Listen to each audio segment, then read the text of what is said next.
Okay, so this is the Brush stainless steel metal classic 2-slice toaster. I'm gonna go ahead and open it.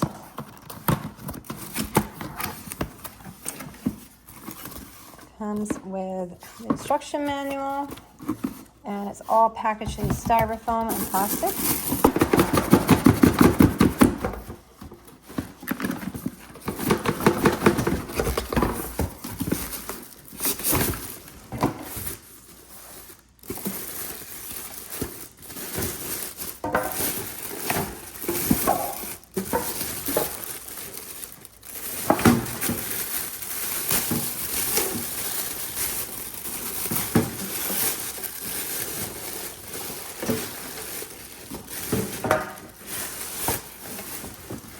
This is a very sharp looking toaster.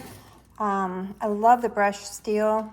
It's a very, very slightly different color on the bottom. On the box it looked green.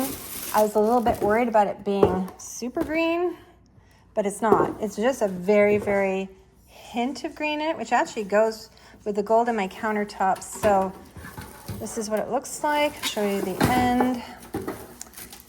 Obviously, it looks like it's got a few things: cancel, reheat, defrost, bagel settings, and then the different dials for 1, 2, 3, 4, 5, 6 for how dark you want the toast, and then just the push down. So looks pretty good.